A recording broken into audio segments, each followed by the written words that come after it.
Avant, pour être simple et vraiment parler d'une manière définitive, moi la biennale c'est ce qui m'a fait.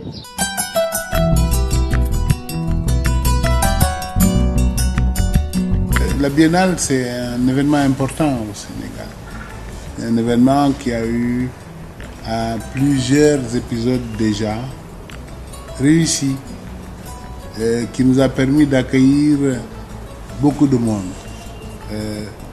Et le Sénégal, le président de la République, qui est le parrain naturel de cet événement, et le peuple sénégalais, je crois, dans son entièreté, dit vraiment souhaiter la bienvenue à tous ceux qui viendront à la Biennale 2014. Cette Biennale doit être peut-être celle de la grande ouverture, qui consacrera la Biennale de l'art contemporain africain de Dakar comme un véritable patrimoine du Sénégal, mais aussi de l'Afrique tout entière, mais du monde aussi, qui aime l'art contemporain et qui aime l'art, la culture en général. Nous leur disons bienvenue. La ville de Dakar accueille l'art contemporain, Dakar. Moi je pense que ce couple-là était assez intéressant et devrait peut-être amener à penser que si la Biennale de Dakar est initiée par l'État du Sénégal, tous les grands événements au monde sont aussi portés par les villes qui les accueillent, qui les abritent. Venise, lorsqu'on dit Venise, c'est la Biennale de Venise. Lorsqu'on dit Sao Paulo, c'est la Biennale de Sao Paulo. Lorsqu'on dit la Havane, ben, on pense à la cigarette certainement, ou au cigare, mais c'est également la Biennale de la Havane. Donc, parfois, l'événement même n'est pas disparaît au profit de la ville qui la porte.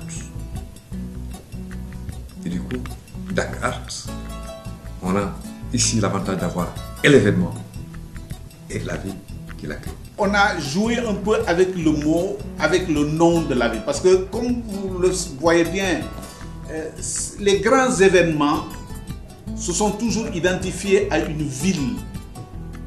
La Biennale de Sao Paulo, la Biennale de Guangzhou, la Biennale de Johannesburg. Il y a toujours le nom d'une ville accolé à une biennale. Et donc,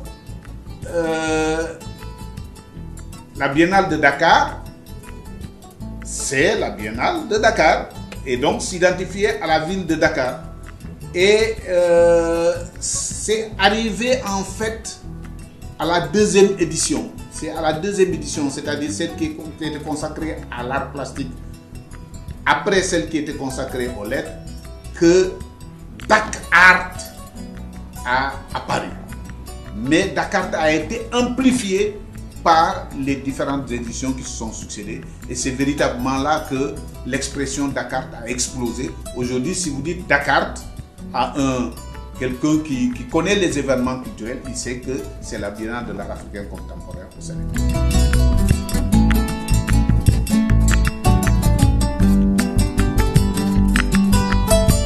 Comme toutes les biennales, il y aura en 2014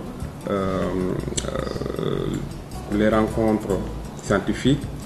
Les rencontres scientifiques qui sont réservées le plus souvent aux colloques, aux tables rondes. Et dans ces rencontres scientifiques, il y aura des chercheurs, il y aura des artistes bien sûr, il y aura tous les professionnels d'art et de culture. Et on va discuter sur les questions des métiers des arts visuels pendant 2 à 3 jours. Et en dehors de cette rencontre scientifique, il y aura l'exposition officielle qui est réservée le plus souvent aux artistes africains et des diasporas africaines. Et il y aura l'exposition de la diversité culturelle. Il y aura Dakar au campus, parce que simplement les étudiants, comme vous le savez certainement, sont 75 000 au campus. Et depuis toujours, la Biennale n'a pas investi le campus. Il est temps maintenant d'investir le campus. Et il y aura des manifestations d'art et d'environnement. Le thème de Dakar au campus, c'est art vert. On va s'intéresser à la triptyque art, éducation et environnement. Elle est née en 1990. J'ai quitté le président Senghor pour rentrer à Dakar et occuper le poste de conseiller technique auprès du ministre de la Culture de l'époque. Et j'ai pensé que nous devrions avoir des événements internationaux de grande dimension, ce que nous n'avions pas dans les années 1990. Depuis le Festival mondial des arts nègres, le Sénégal n'avait pratiquement rien. Et c'est là où nous avons écrit au président Abdou Diouf pour lui demander de créer au Sénégal une biennale des arts et des lettres. Et nous avons reçu une réponse signée du secrétaire général de la présidence de la République, Jean Collin, qui nous a donné l'autorisation de mettre en œuvre cette biennale. Mais c'est ainsi qu'en 1990, nous avons fait la première biennale des lettres. Mais cette biennale des lettres, c'est très important, avait fait une place très importante aux arts, au sens large. Et il y aura les expositions hommages, comme toutes les biennales aussi, on rend hommage à des artistes. Et la prochaine édition, on rendra hommage principalement à Mbaye Diop, qui vient de nous quitter, mais aussi à Mamadou Diakhaté, un artiste sénégalais qui vit en Allemagne et qui a beaucoup fait pour l'art et la culture.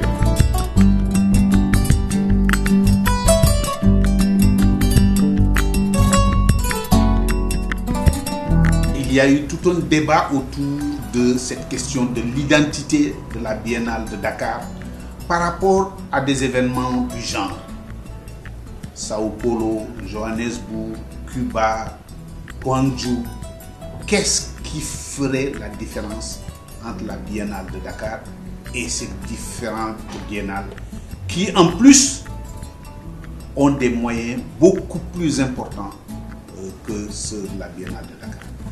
Et c'est au sortir de cette discussion qui a réuni les différents acteurs des différentes éditions de la Biennale et les partenaires au développement, les partenaires de la coopération bilatérale qui nous ont accompagnés dans ce projet-là, qu'il a été retenu de faire de Dakar le cadre, le lieu, le rendez-vous de la création artistique africaine contemporaine.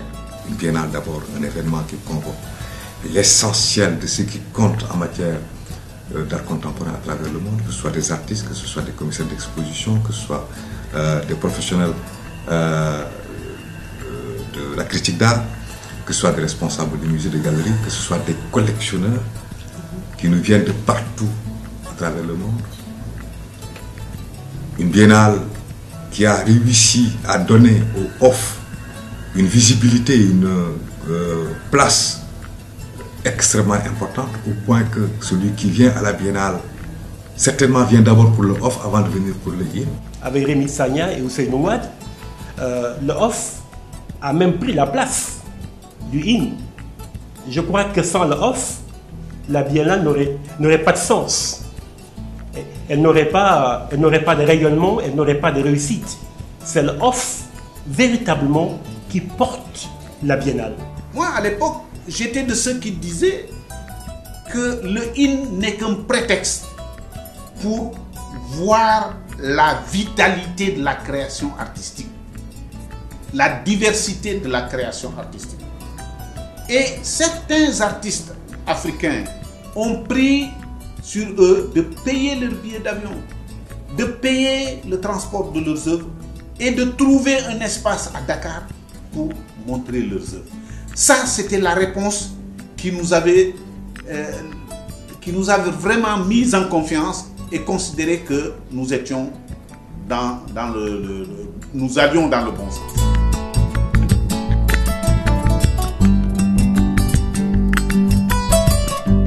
Il y aura aussi les animations au village, mais enfin les expositions off.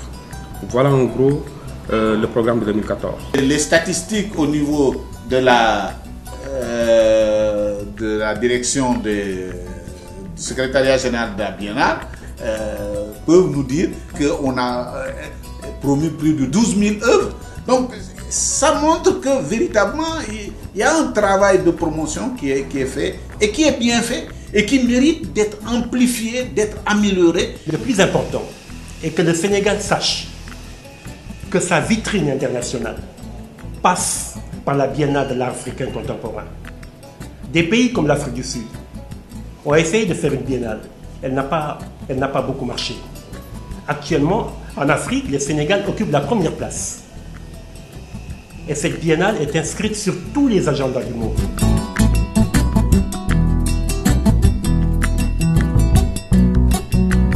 Le temps biennal est un temps propice à tout le monde. C'est-à-dire que quel que soit le rapport qu'on a avec la biennale, il y a des opportunités. Et je crois que la biennale est une opportunité impensable pour les artistes, pas seulement pour les Sénégalais, mais tous les artistes de l'Afrique et aussi du monde. Parce que Dakar devient subitement un enjeu théorique, réflexion esthétique, d'orientation esthétique et une espèce de faire le point de la création mondiale. C'est important ça.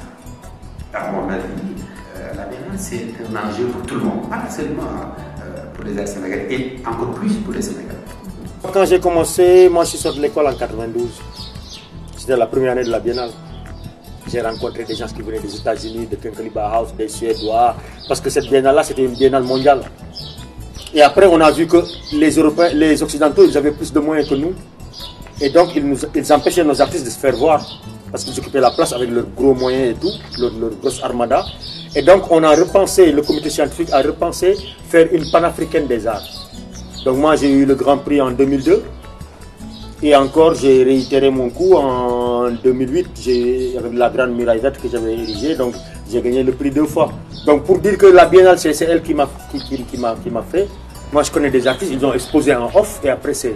Parfois, tu vois un mec qui gagne le Grand Prix de la biennale. Et dans le Grand Prix de la biennale, c'est 5 millions de francs. Et il y a un artiste dans le off qui a gagné plus de 10 millions. Il a vendu plus de 10 millions.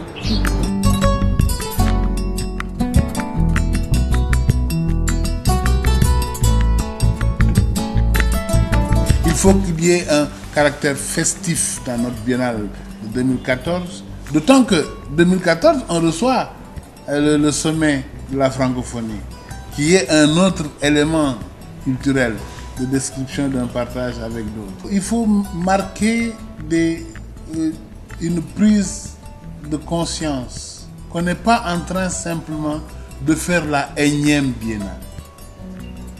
Certains aiment utiliser le mot rupture.